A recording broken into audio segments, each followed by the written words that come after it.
Is it possible to have low levels of total cholesterol and also have optimal health? So here we're looking at my values for total cholesterol for the past 15 years. Total cholesterol plotted on the y-axis against time.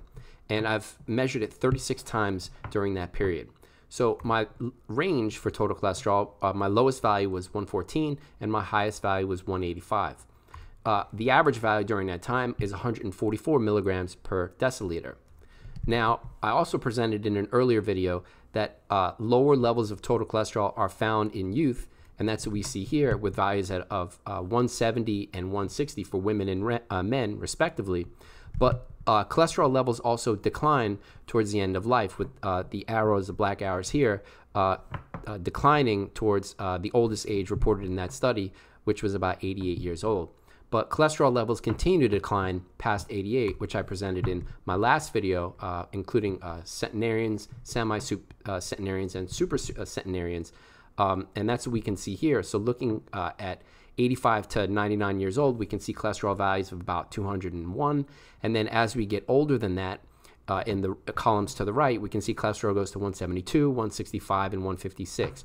So total cholesterol values in the 160 range are found in super longevity, but they're also found in youth. Now, that total cholesterol levels are low in advanced age, that's actually bad for health, and that's what we can see here. So just looking at the all-cause mortality data, so risk of death for all causes for 75 to 99-year-olds in women and men, we can see that lowest risk of death for all causes is for cholesterol levels in the 210 to 240 range. And then using the data that I just showed for the centenarians in the 160 range, we can see that their risk of death for all causes is significantly increased. Now, I also have values less than 160. In fact, that average value of 144 for the past 15 years. And if in looking at the age group based on my chronological age for risk of death for all causes based on total cholesterol levels, optimal here too for this age group is in the 210 to 240 range.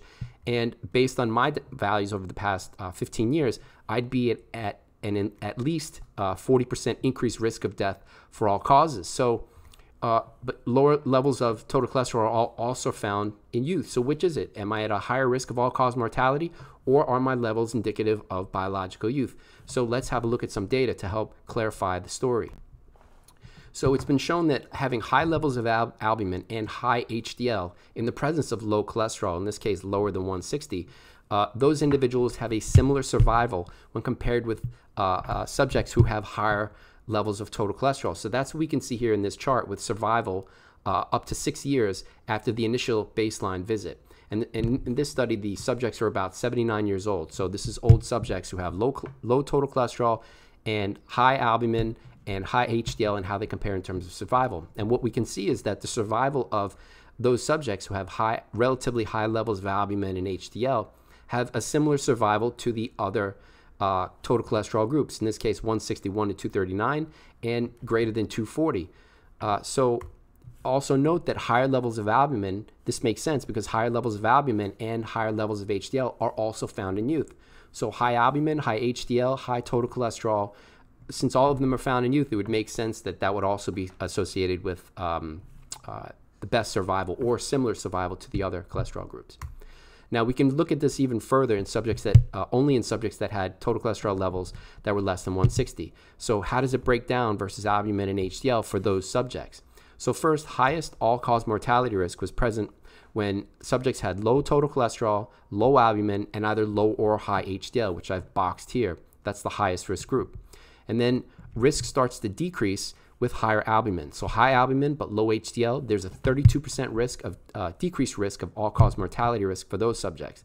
But the maximally reduced risk of all-cause mortality for subjects that had low total cholesterol was for high albumin, well, relatively high albumin, which is 38 grams per liter, and relatively high HDL of 47 milligrams per deciliter. So the long story short is for total cholesterol less than 160, lowest all-cause mortality risk, ACM risk, when albumin is greater than 38 grams per liter and HDL is greater than 47. So if you remember, I showed my cholesterol data earlier, but what's my data in terms of albumin and HDL? How do I fit into this story? So this is 25 blood tests over the past 4 years, and you can see first that my average Albumin level is 49.4, so I'm good there. I'm way higher than the 38. And how about HDL? So 45.4, so I'm close to that 47 cut point. So I've got a little bit of work to do. I'm going to go back into my data and look for some correlations and see what I can do to continuously keep my HDL above 47. So again, the take home is if your TC, total cholesterol, is less than 160, making sure that your albumin level and HDL levels are relatively high is important for reducing all-cause mortality risk. All right, that's all I've got. You can find me lots of places online. Have a great day.